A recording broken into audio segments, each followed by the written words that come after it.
All right, I got this Duke warming cabinet that the control systems are just shot. So the relays all work, but the physical control system, as far as setting the temperature and getting it to go, it's just non-responsive. So in typical restaurant repairs fashion, watch this. All I'm gonna do is interrupt the power out that went from the switch to the control systems and circuits. Now we're gonna get rid of those, bury my temperature probe in the right place, and then let my Inkbird take it from there. All right, wiring test first. When you fire it up at 10 Celsius, we hold this down, change that to Fahrenheit, because love all y'all in Canada, but I don't speak metric. All right, so, all right, now, hold down set, you hit temperature settings,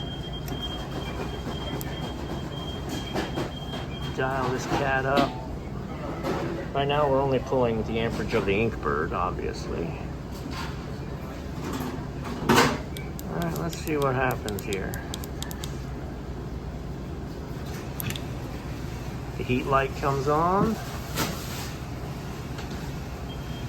All right, and let's go get the amp clamp on the heating circuit. All right, I had something wrong, but now I don't. Now I don't.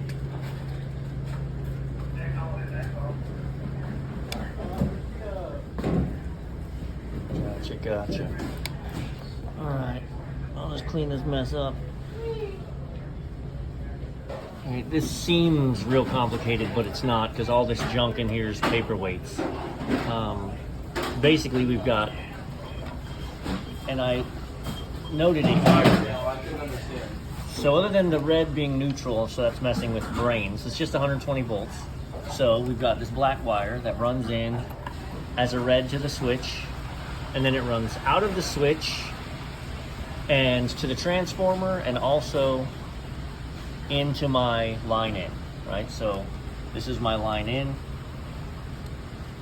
That line in feeds my thermostat and my heater load. So when the switch is on, power is always sitting at the heater load and the thermostat. And then I've got a neutral tied in straight to the neutral coming in, so that when you turn the switch on, you give it the hot, we've got our continuity and the Inkbird comes on. The other half of the neutral circuit runs into the off side of the heaters, and then my heater out circuit, controlled by the Inkbird, is tapped in to the heaters. So let's turn that off. What happens is, don't blow up. When we turn this on, our Inkbird comes to life. I actually put in a different Inkbird, because as I was pulling it down, this glue was crappy and this popped off. So I wasn't gonna mess with that. So, temperature setting. They said it was set for 170. Which isn't a true 170 because of where the probe is. I'll set this to 170 and hit that.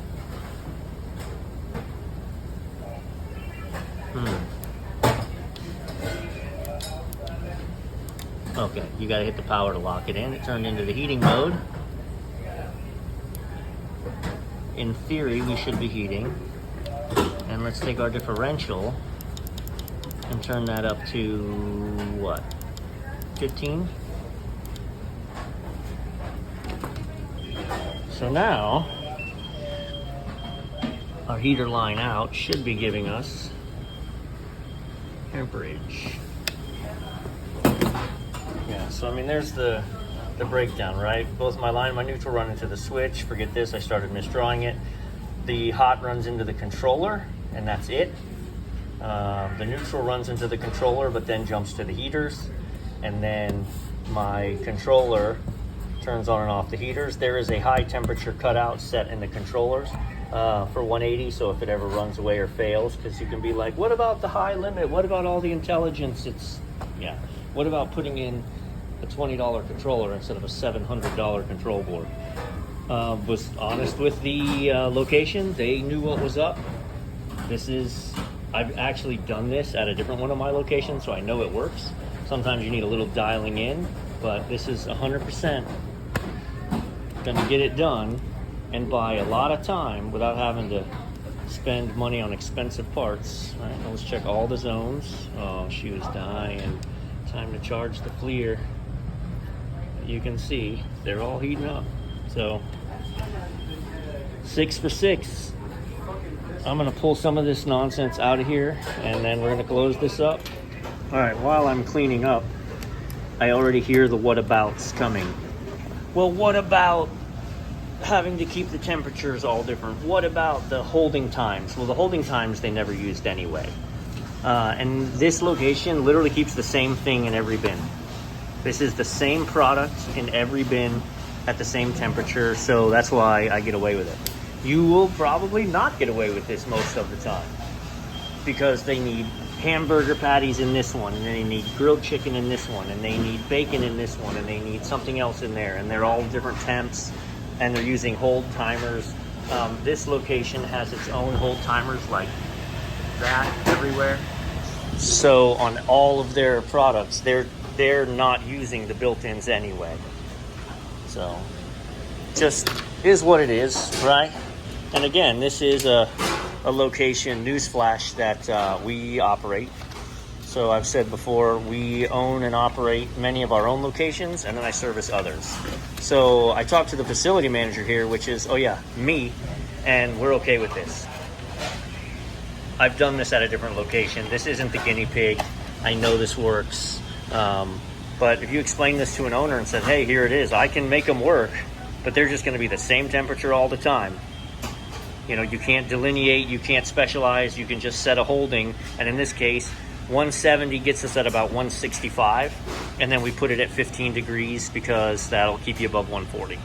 So, and we may have to adjust that differential a little bit, but there you have it. All right, so I'm gonna eat something quick. We're gonna let this heat up, see how she plays, but 120 and climbing.